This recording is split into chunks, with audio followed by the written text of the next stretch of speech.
cho nên sẽ nhu nè, chúng nó dây nhu lo là nè, ta trả trí xong nhu là cú giờ thì rồi bố cú cơ đi nè tụi nó nè, ta chỉ mà muốn cho tôi chạy mộ nó nè,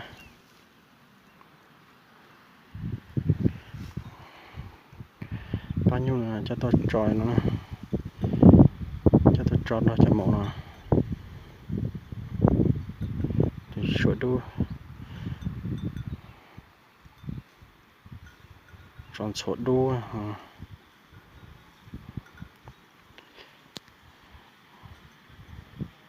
cú trong cân cầu này nha.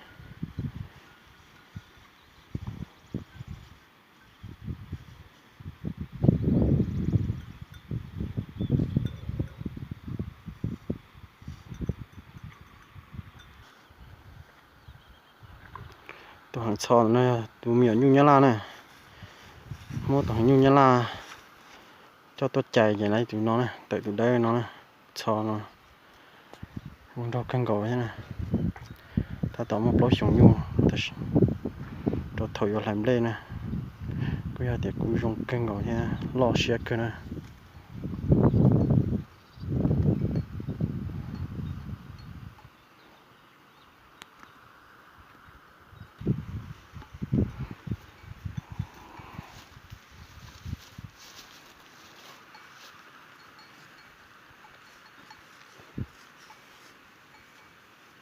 Suối tu hàng cú rong ta kỹ này, to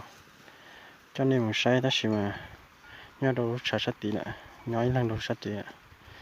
ít bè mà lại cho nên mình sai nè, cú rong sắp lói tu hàng như này ta chỉ mà chỉ nhớ là nó này, muốn cho đâu sát sát tí nè, ít bè mà lại cho nên mình sai nè, thì cú rong lại chả chọn cho nhu nó chỉ những tí chọn nhu rong nè. Chạy dạng nhu chơi nó nè, chẳng nhu cho chính nhu chạy những tí cho chơi nó nè, cái nó là chỉ chơi khăn gỗ này được chọn số đúng rồi.